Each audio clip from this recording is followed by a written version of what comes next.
I'd always prided myself on being a good judge of character. Friends, family, even colleagues had commented on my uncanny ability to read people, to understand their intentions. And yet, I couldn't see the truth unraveling right before my eyes with the one person who mattered most, my wife, Julia. It started subtly, like the faintest whisper of wind before a storm. Julia and I had always enjoyed a comfortable rhythm in our marriage, a familiar dance that we both knew by heart. But over the past few months, she'd been pulling away, the warmth in her touch fading, the easy laughter between us disappearing like smoke. One evening, as we sat at the dining table, I noticed she was only picking at her food. Julia had always loved my cooking, especially my chicken parmesan, yet there she was, pushing it around with her fork as if it were a chore. I tried to ignore the knot tightening in my chest and asked, "Is everything okay? You've barely touched your dinner." She looked up, startled, as if she'd forgotten I was even there. "What? Oh, yeah. It's fine. I'm just not that hungry." Her smile was quick, but her eyes didn't meet mine. They stayed focused on her plate, on anything but me. "You've seemed distant lately," I said carefully. "Is something going on at work? Why does it always have to be about me?" she snapped, and I flinched at the unexpected sharpness in her voice. "Maybe I'm just tired, okay? Is that such a crime?" "No, it's not a crime," I replied, trying to keep my voice steady, though I felt like I was walking on glass. "I'm just worried about you, that's all," she sighed, rubbing her temples as if trying to massage away the tension. "I'm sorry. I didn't mean to bite your head off. Work has been stressful, and I just need some time to unwind." I wanted to believe her, to accept that this was just a rough patch, like any other we'd weathered in the past. But as the weeks went on, the excuses multiplied. Late nights at the office became more frequent. Our conversations grew shorter, more transactional. And then there was her phone, always within reach, always turned face down. One night, I caught her glancing at a message, her expression softening in a way I hadn't seen in months. When she noticed me watching, she quickly locked the screen and placed it out of sight. "Who was that?" I asked, trying to keep my tone casual. "Just a friend from work," she said, her tone a little too light, a little too rehearsed. "Nothing important. Since when do you hide your phone from me?" The question slipped out before I could stop myself. "Are we really doing this?" Julia snapped, eyes flashing with anger. "Are you seriously going to start acting like some paranoid husband? God, can't I have a little bit of privacy?" "I'm not trying to invade your privacy," I replied, struggling to keep my voice even. I feel like I'm losing you, Julia. You're not the same, and maybe that's because I'm tired of being under a microscope all the time." She pushed back from the table and stood, her chair scraping loudly against the floor. "You know what? I'm going to bed. I can't do this tonight." I sat there long after she had gone, staring at the empty space across from me. My gut twisted with a nauseating mix of anger, confusion, and fear. This wasn't the woman I had married. Julia had always been my partner, my confidant. We were supposed to face life together, not drift apart like strangers in the night. The more I tried to bridge the distance between us, the more she pulled away, and every failed attempt left me feeling more helpless. I confided in my best friend, Matt, over a beer one Friday night. We'd known each other since college, and he had a way of cutting through my bullshit. "You sure you're not overthinking this, man?" Matt asked, taking a swig from his bottle. "I mean, couples go through rough patches. Maybe she's just stressed." "That's what I keep telling myself," I said, rubbing my eyes. "But it's not just that. She's different. I don't know how to explain it, but it feels like there's this wall between us now." Matt leaned back, studying me. "Look, I'm not saying you should jump to conclusions, but maybe you should keep an eye out. Trust your gut, but don't let it drive you crazy. You're a smart guy, if something's going on, you'll figure it out." His words stayed with me long after that night. I didn't want to be the jealous husband who saw betrayal in every shadow. I loved Julia, and I trusted her. But with every passing day, every moment she turned away from me, that trust began to crack, bit by bit, like hairline fractures spreading through glass. It wasn't until the accident that everything changed. One rainy afternoon, I received a call from the hospital, the kind of call you hope you never get. "There's been an accident," the nurse said gently. "It's your parents." "I'm so sorry." The next hours, days, and weeks were a blur of grief and disbelief. Julia stood by me, offering comfort, handling the arrangements, and taking care of the things I couldn't face. In those moments, I clung to her, hoping that the worst was over, that maybe, just maybe, things would return to normal. But even as she held me, whispered reassurances in the darkness, that wall between us remained. And no matter how hard I tried to pretend otherwise, I knew deep down that something had broken, something that no amount of love or loyalty could ever fully repair. The weeks following my parents' funeral felt like I was walking through a fog. Grief weighed heavily on my chest, making it difficult to breathe. But the burden of suspicion about Julia only added to my emotional turmoil. The conversations we had once enjoyed turned into mundane exchanges, and the laughter that filled our home was replaced by an uncomfortable silence. I found myself retreating deeper into my thoughts, replaying moments in my head, desperate to understand the changes in her. One evening, while sorting through the accumulated paperwork from the funeral, I stumbled upon a letter from the bank. The envelope, with its corporate logo and stiff paper, seemed innocuous enough at first glance. But something compelled me to open it. As I read through the contents, my heart began to race. The letter detailed a transfer of $160,000 from our joint account, money I hadn't authorized. "Julia." I called out, my voice shaky as I waved the letter in the air. "We need to talk." She entered the room, looking somewhat disheveled, her hair pulled back in a hasty bun and her eyes wide with concern. "What is it? You look like you've seen a ghost. Have you been transferring money without telling me?" I asked, my tone sharper than I intended. Her brow furrowed in confusion. "What are you talking about?" I thrust the letter at her. "This. A transfer of $160,000 to someone named Carter." "Why didn't you tell me?" Her expression shifted instantly, panic flashing in her eyes. "I can explain." "It's not what it looks like." "Then what is it?" I pressed, feeling the anger bubble beneath my skin. "Who is Carter?" "Just someone I was helping out," she stammered, her voice growing smaller with each word. "It's complicated, I swear." "Complicated?" I repeated, incredulous. "You forged my signature." "How is that complicated?" "This is serious, Julia." She took a step back, her defenses rising. "You don't understand. I did it for us. We needed the money." "For what? What could possibly justify this?" I interrupted, feeling my heart race with a mix of disbelief and fury. "Is this why you've been acting so strange? What else are you hiding?" "Nothing. It was just a mistake, I swear. I thought I could fix it before you found out." She looked like she might cry, but the fear in her eyes felt more like desperation than regret. "Fix it?" I echoed. "You can't fix this. You betrayed my trust, Julia. I can't just let this go." "Please," she pleaded, stepping closer, her voice dropping to a whisper. "Just give me a chance to explain everything. I can't lose you over this." I shook my head, feeling my resolve harden. "You already have, Julia. I need time to think." With that, I turned away, leaving her standing there, desperation etched across her face.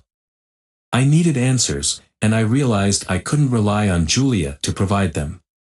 That night, I couldn't sleep. My mind raced, tumbling through every interaction we'd shared over the past months. I felt like I was losing my mind. The easiest solution was to confront her again, but my instincts urged caution. Instead, I reached for my phone and called Matt, my voice tight with urgency. "Hey, it's me," I said when he picked up. "I need your help." "What's going on?" he asked, instantly concerned. I found something bad. I think Julia is involved in something serious. Serious how? She transferred a ton of money to some guy named Carter, and I don't know who he is, but I need to find out. Have you talked to her? I did. She claims it was for US, whatever that means. I can't trust her right now. Dude, you need to get to the bottom of this. Have you thought about hiring a private investigator? A what? An investigator. Someone who can dig up information without you having to confront her again. It might be the only way to get the truth. I contemplated his suggestion, my heart pounding.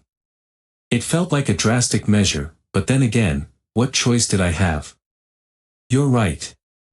I'll look into it. After hanging up, I spent the rest of the night in a restless haze, my phone screen illuminating the dark as I searched for local private investigators.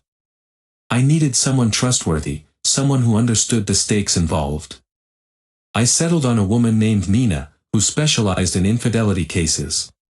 A few days later, I met Nina in a small cafe that smelled of freshly brewed coffee and baked goods. She was a sharp woman, with keen eyes that seemed to miss nothing. After explaining the situation, I laid out the bank statements before her, my hands trembling slightly. Julia forged my signature to transfer this money. I don't know if there's more to it, but I need proof, I said, feeling vulnerable as I spoke. Nina examined the documents, her brows furrowing. You did the right thing by coming to me. We'll find out who this Carter is and get you the evidence you need. Do you think she's really having an affair?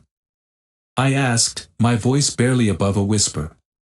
It's possible, Nina replied, her tone serious. But we won't jump to conclusions until we have more information. Let's take it one step at a time. As I left the cafe, I felt a strange mix of hope and dread. I was taking action, but I also knew I was stepping into a dark labyrinth of betrayal. And while I wanted to believe that the truth would set me free, I feared it might shatter what was left of my heart. That night, as I lay in bed staring at the ceiling, I couldn't shake the feeling that the life I had built with Julia was slipping through my fingers like grains of sand. I had trusted her completely, and now that trust felt like a gaping hole in my chest. The darkness felt suffocating, but deep down, I knew I had to confront it, to unearth the truth, whatever it might be. The days turned into a blur as I waited for Nina to gather information about Carter. I tried to maintain some semblance of normalcy at home, but each time I looked at Julia, I felt a chasm between us that had only widened. She continued to act as if everything was fine, but I could see the tension in her shoulders, the forced smiles she wore like masks. One evening, as I sat on the couch scrolling through the news, Julia came in from the kitchen, her hands wringing a dish towel. Are you hungry? She asked, her voice too bright. I made your favorite, pasta primavera. I glanced up, caught off guard by her attempt at normalcy. I'm not really in the mood, but thanks. Come on, it's been a rough couple of weeks. We should at least try to enjoy a meal together, she insisted, a hint of desperation creeping into her tone.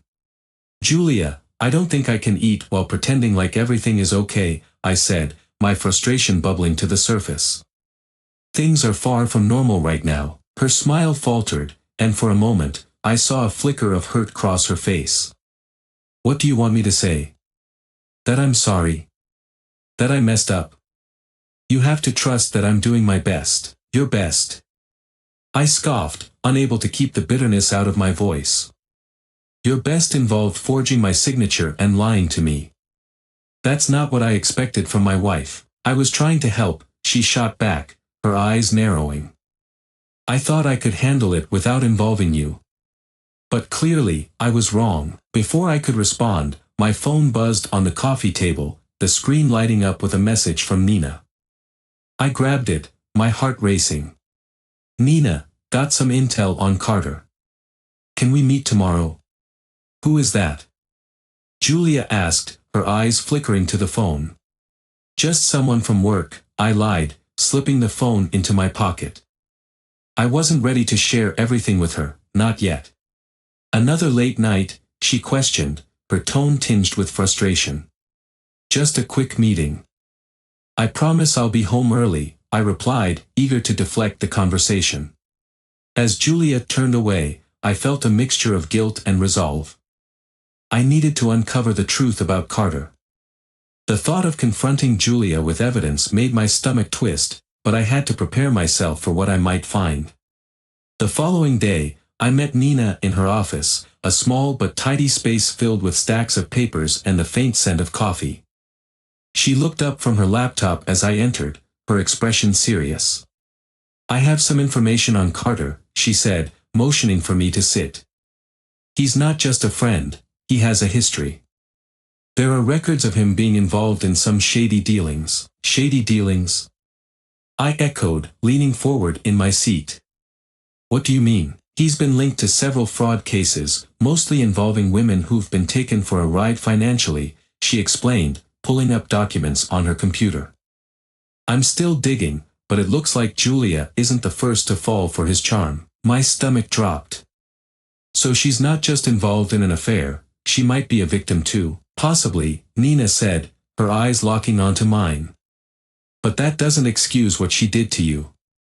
The forgeries and the money transfers are serious, regardless of her intentions. If you decide to confront her, you need to be prepared." As I left her office, I felt a wave of nausea wash over me. I had always considered Julia smart and capable, but the thought that she could fall for someone like Carter left me feeling betrayed in a whole new way. Was she truly in love with him, or was she simply caught in a web of her own making? That evening, I returned home, my heart heavy with the weight of the truth I was about to confront. Julia was in the living room, the television flickering quietly in the background as she folded laundry. I paused in the doorway, watching her, the woman I had loved for years, and felt a pang of sorrow. "Hey," she said, glancing up and forcing a smile. "How was your meeting?" "It was eye-opening," I replied, my voice steady. "I learned a lot about Carter." Her expression shifted, fear creeping into her features. "What do you mean?" "I know he's been involved in fraud," I stated, watching her reaction closely. "And I want to know why you've been giving him money." "Can't we just drop this?" she pleaded, her voice trembling. "It's not what you think, no." "Then tell me what I'm supposed to think, Julia. Was it an affair? Were you trying to help him? Or were you just naive enough to believe he cared about you?" "Stop it," she shouted, tears welling in her eyes.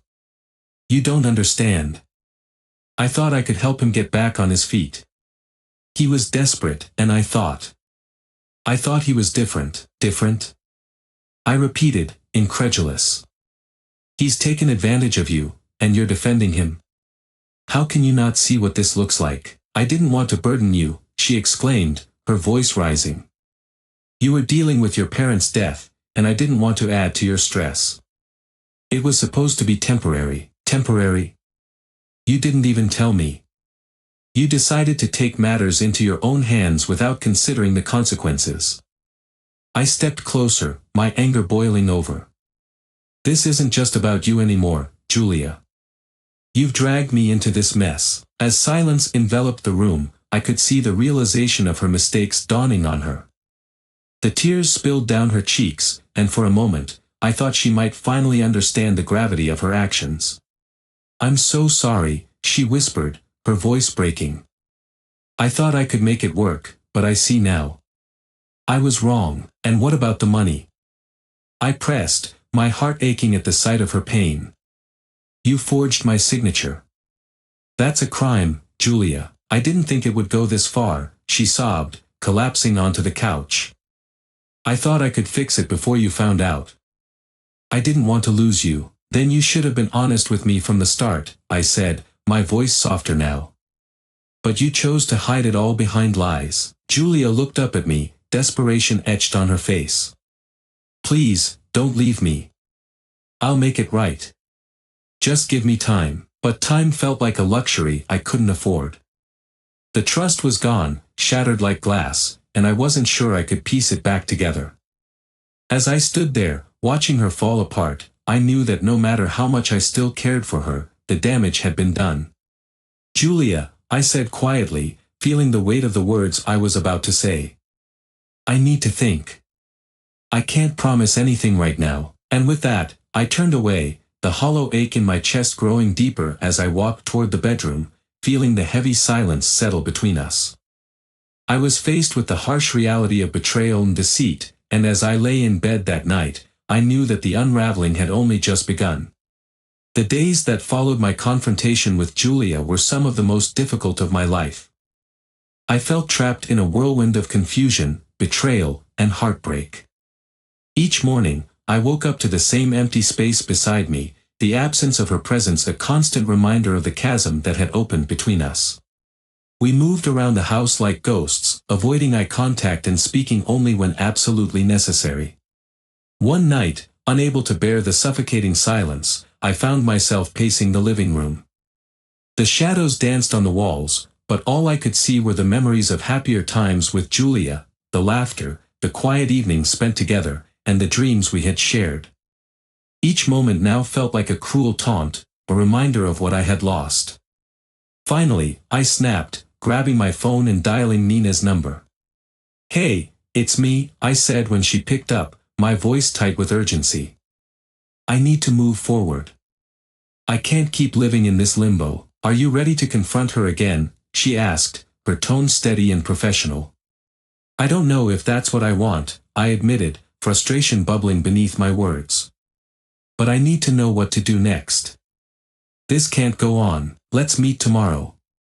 I have more information on Carter and his connections," she suggested. "It might help you decide your next steps." "Okay. I'll be there." I hung up, my heart racing. The thought of finally confronting the full truth brought a mix of dread and determination. The next day, I sat in Nina's office, anticipation thrumming through my veins.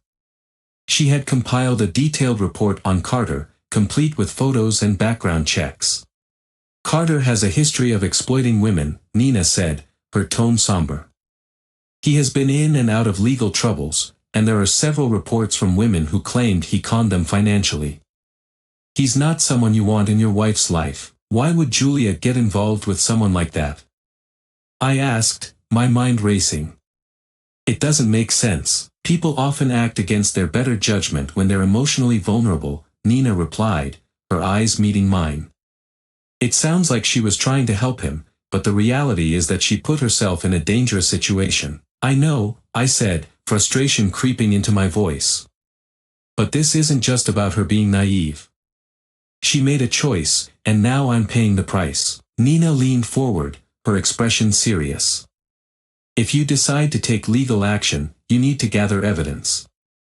The financial forgeries are serious, and they could affect your case if you go to court." "I can't believe it's come to this," I muttered, feeling a wave of nausea wash over me. I wanted to believe we could fix this. "Sometimes, the best way to find closure is to face the truth head-on," Nina advised. "You deserve to know everything." That evening, I returned home with a heavy heart. Julia was in the kitchen, the smell of something simmering wafting through the air. As I entered, she looked up, her expression hopeful yet tentative. "Hey, I'm making chili," she said, her voice light. "I thought it might help us." "Stop," I interrupted, feeling the anger rise within me. "We need to talk. I met with Nina today." Her expression fell, fear flickering in her eyes. "What did she say?" "She told me about Carter," I replied, my voice steady but cold. "She said he's been involved in fraud and has a history of exploiting women. You were right about him, and now I need to know how deep this goes." Julia's face paled as she stepped back, her defenses crumbling. "I thought I could help him. I didn't realize." "No, Julia." I raised my voice, the pain and betrayal spilling over. "You didn't think. You put us in jeopardy for someone who has a history of taking advantage of vulnerable people. Why did you think this was okay?" "I don't know," she cried, tears streaming down her face. "I thought I could save him. I thought I was being a good person." "Being a good person doesn't mean abandoning your marriage and forging signatures," I shouted, my voice echoing in the small kitchen. "You put us both at risk for a man you barely knew." "Please," she pleaded, desperation in her voice. "I never meant for it to get this far. I was scared, and I thought." "Thought what?" I cut her off, feeling a swell of bitterness rise within me. Thought you could keep lying to me and everything would just magically work out? I can't do this anymore, Julia. I can't live in a world built on lies. The room fell silent, the weight of my words hanging heavily between us. I took a deep breath, trying to steady myself. I need to think about our future, and I can't do that with you lying to me. I'll make it right, she cried, her voice breaking. I'll do anything. Just please don't leave me. I looked at her, really looked at her, and felt my heart break all over again. You already left me, Julia. You just don't realize it yet. After that conversation, I retreated to the spare bedroom, needing space to gather my thoughts. I lay on the bed, staring at the ceiling, the silence deafening. My mind raced with images of our life together, the dreams we had woven, the plans we had made. And now, it all felt like ash in my mouth. A few hours later, my phone buzzed. It was a message from Nina. Nina, we should consider meeting with a lawyer soon. The longer we wait, the harder it may be to prove your case. I stared at the message, knowing that it was time to take action.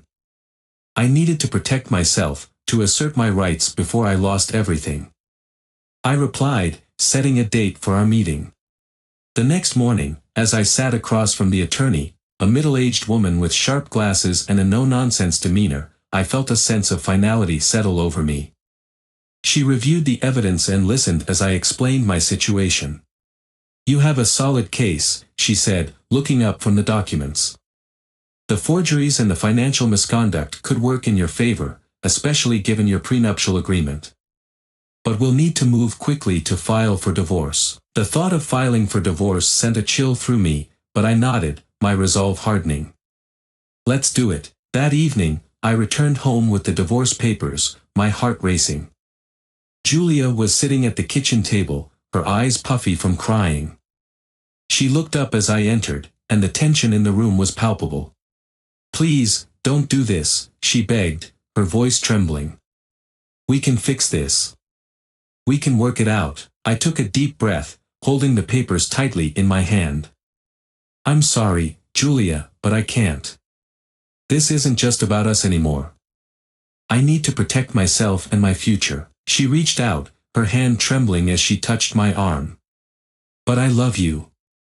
I never wanted to hurt you. I know you didn't, I replied, my voice softening for a moment. But love isn't enough when trust is broken.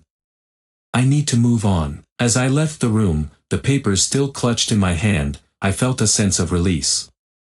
It was as if a weight had been lifted, a knot untangled from my chest. I knew the road ahead would be painful, but I also understood that I needed to reclaim my life. In the days that followed, I filed for divorce, each step bringing both sorrow and relief. The process was grueling, filled with arguments over finances and custody of our shared assets, but I felt more empowered with each passing day. I surrounded myself with friends, leaning on Matt for support and distraction. You're doing the right thing, man, he said during one of our many late-night conversations. You deserve better than this. It's hard now, but you'll come out stronger on the other side. I just wish it didn't have to end this way, I admitted, staring into my glass of whiskey. I wanted our marriage to work. Sometimes, people change, he said gently. And sometimes, they reveal who they really are. You have to focus on your future. As the weeks passed, I found a strange sense of clarity amidst the chaos. I began to rediscover parts of myself that had been buried under the weight of my relationship. I returned to hobbies I had neglected, like painting and jogging, and for the first time in a long while, I felt a flicker of hope. On the day of the final court hearing, I stood before the judge, my heart pounding in my chest. The moment felt surreal, as if I were watching a scene play out in a movie. Julia sat across the room, her expression a mixture of anger, despair, and something that resembled regret. The judge reviewed the evidence, and I felt the tension in the room thicken. When the verdict was finally delivered, it felt like both a culmination of pain and a fresh start. The court finds in favor of the plaintiff, the judge declared. The prenuptial agreement will be upheld, and the divorce is granted on grounds of adultery. A mixture of relief and sadness washed over me. I had won, but it felt like a hollow victory.